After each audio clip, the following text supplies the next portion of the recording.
Hello everyone, welcome to our channel. इस video में हम कक्षा 7वीं विषय विज्ञान के अध्याय 13 सजीवों में परिवहन के प्रश्नों के उत्तर करेंगे।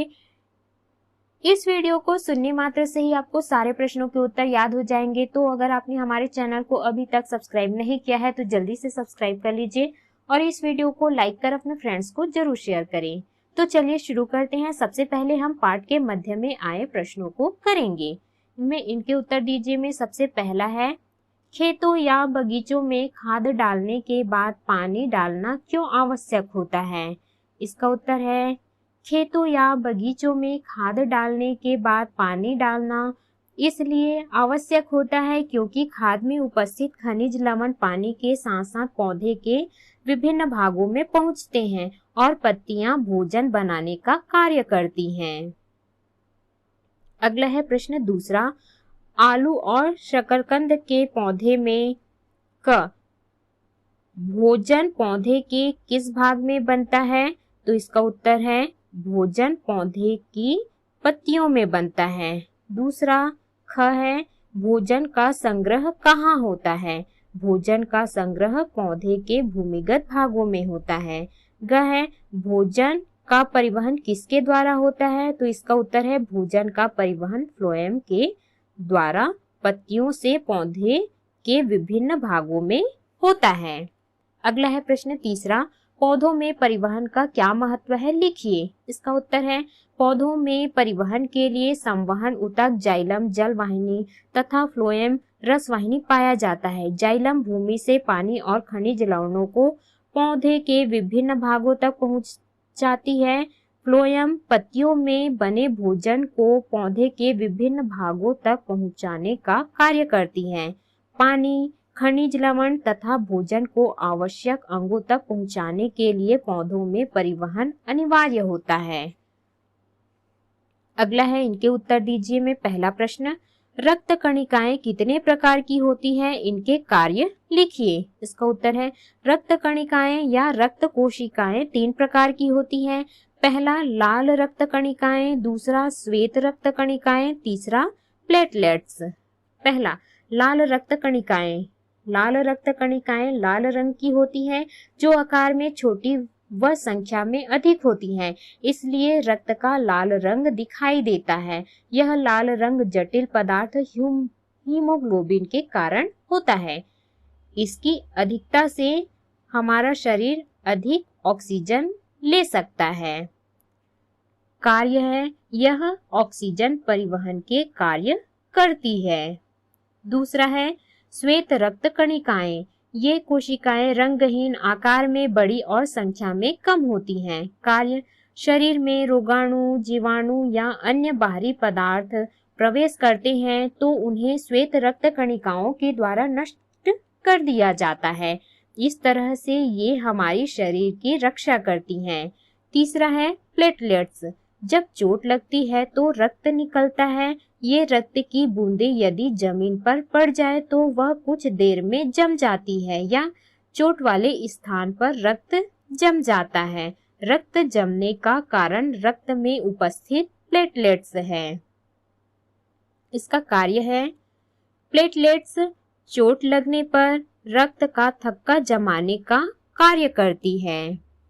अगला है दूसरा, खुला एवं बंद परिवहन किसे कहते हैं? इसका उत्तर है, खुला परिवहन बहुकोशिक अकशेरुकी जंतुओं में परिवहन के लिए मनुष्यों के समान हृदय एवं रक्त नलिकाओं का अभाव होता है तथा रक्त सीधे कोशिकाओं के संपर्क में होता है। इसे खुला परिवहन अथवा खुला परिसंचरण तंत्र कहते हैं। दूसरा है बंद परिवहन। सभी कशेरुकी जंतुओं में रक्त हृदय द्वारा पंप किया जाता है तथा नलिकाओं में बहता है। इसे बंद परिसंचरण तंत्र या बंद परिवहन कहते हैं। तीसरा है, रक्तदान से क्या तात्पर्य है? इसका उत्तर है, रक्तदान से आशय कभी कभी दुर्घटना होने पर या बीमारी से मनुष्य के शरीर में रक्त की कमी हो जाती है, तब डॉक्टर द्वारा स्वस्थ मनुष्य के रक्त को रोगी के शरीर में पहुंचाकर उसके जीवन की रक्षा की जाती है। इस क्रिया को खून चढ़ाना रक्तदान कहते हैं। जो मनुष्य रक्त देता है उसे दाता और जो रोगी रक्त लेता है उसे ग्राही कहते हैं। अगला है प्रश्न चौथा, धमनी और शिरा में अंतर स्पष्ट कीजिए। इसका उत्तर है धमनी और शिरा में निम्नलिखित अंतर है। पहला, धमनी की दीवार मोटी होती है, शिरा की दीवार धमनी की दीवार से पतली होती है। धमनी ये अंदर से सकरी होती है, शिरा ये अंदर से चौड़ी होती है। धमनी दीवार मोटी होने के कारण इसमें रक्त न होने पर भी ये पिचकती नहीं है। शिरा दीवार पतली होने के कारण इसमें रक्त न होने पर ये पिचक जाती है।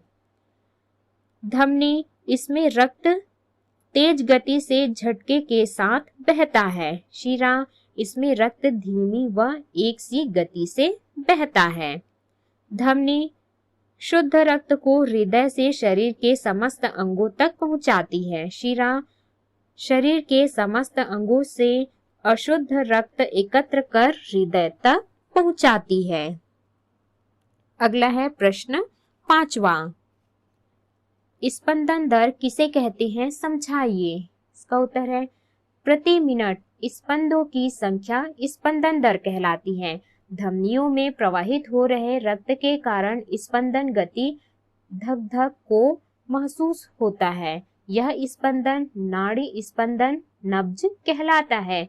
विश्राम अवस्था में किसी स्वस्थ वयस्क व्यक्ति की स्पंदन दर सामान्यतः प्रति मिनट 72 से 80 स्पंदन होती है। अगला है अभ्यास प्रश्नों के उत्तर। प्रश्न पहला, सही विकल्प चुनकर लिखिए। पहला, एक कोशिक जीवों में परिवहन होता है, तो इसका उत्तर है विसरण द्वारा। दूसरा, मनुष्यों में परिवहन होता है, तो इसका उत्तर है रक्त द्वारा। तीसरा है मनुष्य में रक्त परिवहन तंत्र का प्रमुख अंग है, तो इसका उत्तर है हृदय। चौथा, अकशेरुक जंतुओं में परिसंचरण होता है, तो इसका उत्तर है खुला परिसंचरण। पांचवा है किसी व्यक्ति के शरीर में रक्त की कमी का अर्थ है कम होना। अगला है प्रश्न दूसरा, रिक्त स्थानों की पूर्ति कीजिए। पहला, तने की छाल काटने पर छाल के साथ फ्लोएम भी नष्ट हो जाता है। दूसरा, रक्त संयोजी ऊतक है। तीसरा, प्लेटलेट्स रक्त को जमाने में सहायक है। चौथा है ऑक्सीजन युक्त रक्त धमनियों द्वारा पूरे शरीर में भेजा जाता है। पांचवा है ऑक्सीजन विहीन रक्त शिराओं द्वारा पूरे शरीर से एकत्रित कर हृदय में लाया जाता है। अगला है प्रश्न तीसरा, नीचे दिए गए प्रश्नों के उत्तर लिखें। प्रश्न पहला, रक्त परिवहन तंत्र में फेफड़ों का क्या कार्य है। इसका उत्तर है फेफड़े का कार्य, फेफड़े शरीर के विभिन्न भागों से लाए हुए ऑक्सीजन युक्त रक्त या कार्बन डाइऑक्साइड युक्त रक्त को ऑक्सीजन युक्त रक्त में बदलता है और कार्बन डाइऑक्साइड गैस को शरीर से बाहर निकालता है। अगला है प्रश्न दूसरा, क्या होगा यदि हृदय पेशियों की सिकुड़ने और फैलने की क्षमता समाप्त हो जाए। इसका उत्तर है रक्त परिसंचरण तंत्र में हृदय का महत्वपूर्ण कार्य होता है। हृदय पेशियों के सिकुड़ने और फैलने के कारण ही रक्त हृदय से पंप होकर धमनियों तथा शिराओं के माध्यम से शरीर के विभिन्न भागों तक पहुंचता है। यदि हृदय पेशियों के सिकुड़ने और फैलने की क्षमता समाप्त हो जाए तो रक्त परिसंचरण तंत्र बंद हो जाएगा। अगला है प्रश्न तीसरा, नीचे दी गई स्थितियों में पौधे की वृद्धि पर क्या प्रभाव पड़ेगा यदि पहला, पौधे का जाइलम क्षतिग्रस्त हो जाए। उत्तर, पौधों के संवहन तंत्र में जल संवहन के लिए जाइलम ऊतक जल वाहिनी उत्तरदायी होता है। अतः यदि पौधे का जाइलम क्षतिग्रस्त हो जाए तो पौधे में जल संवहन नहीं हो सकेगा, वह पौधा मुरझा जाएगा। दूसरा है पौधे ख की छाल रोगग्रस्त हो जाए तो इसका उत्तर है पौधों की छाल में संवहन ऊतक फ्लोएम रसवाहिनी पाया जाता है जो पत्तियों में बने भोजन को विभिन्न भागों तक पहुंचाते हैं। अतः यदि पौधे ख की छाल रोगग्रस्त हो जाए तो भोजन पौधे के विभिन्न भागों में ठीक से नहीं पहुंच सकेगा। तीसरा है पौधे ग की जड़ों में उचित खाद एवं पानी डाला जाए। इसका उत्तर है पौधों की वृद्धि के लिए जल एवं खनिज लवण आवश्यक होता है जिसे पौधे जड़ों के द्वारा भूमि से अवशोषित करते हैं। यदि पौधे ग की जड़ों में उचित जल एवं खाद डाला जाए तो पौधे की वृद्धि अच्छी तरह से होगी।